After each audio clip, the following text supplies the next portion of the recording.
Welcome back to my 100-day drawing challenge 2020. Today is day number 27 and the prompt is honey. I really enjoyed today's prompt actually. It was quite heavily inspired by my illustration from last year, of course. I apologise once again for doing a redraw, but I really liked last year's drawing. In fact, it might have been my favourite from the entire challenge last year. It was definitely one of my favourites. I don't know whether I can say it's my absolute favourite, but I really wanted to redraw it again this year and try and improve upon it to the best of my ability, so I hope you'll enjoy today's drawing. This drawing wasn't too difficult or too complicated. I didn't do any kind of complicated poses or anatomy or anything like that because I knew that there would be a lot of little elements going on, quite a lot of stuff happening. There's a lot of honey dripping all over the page, so I didn't want to make the pose too complicated or just overcrowd the image with too much. I did want to change the character from last year. So I changed her anatomy quite significantly actually, because last year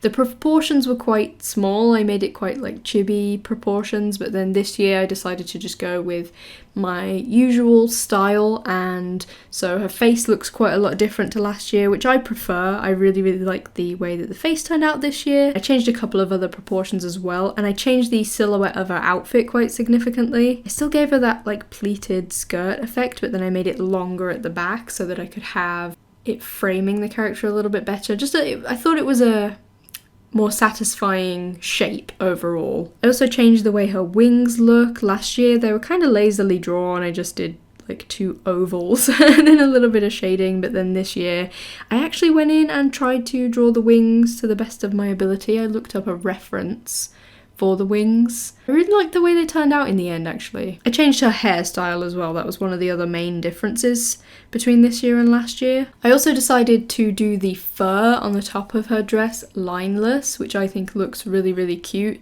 So rather than outlining it and trying to do like a fur shape, instead I just went in with markers and coloured right on top of the sketch to make the furry effect, and I think it turned out cute. The colour palette that I used was very similar to last year. I pretty much used exactly the same colours, I think, because I think the colour palette was perfect last year.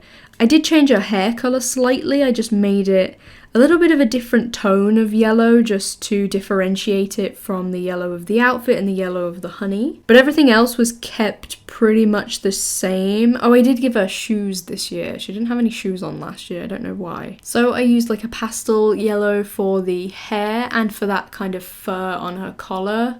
I also used the Copic marker Mellow Peach quite a lot for like the fur and her hair because I thought it went really well with the pastel yellow, and then I used some brighter yellows for her outfit and then orange, and then the honey was like a mixture of all of those colours just in a kind of gradient. Drawing the honey dripping effect is my absolute favourite thing. I love drawing these like drippy effects, and I absolutely love the colour combination of the bright yellow and the orange, and it was really fun to think about how the colours would interact with each other and how the light would interact with each other. I did look up a little bit of a reference for honey. I didn't copy it exactly though. I think it was really interesting to try and figure out how it would work for this image and what I could do and where I could place the colours. So there's honey dripping absolutely everywhere. I even did a drippy effect at the top of the page because I just wanted to draw even more drippy effects, and I thought it was really cute.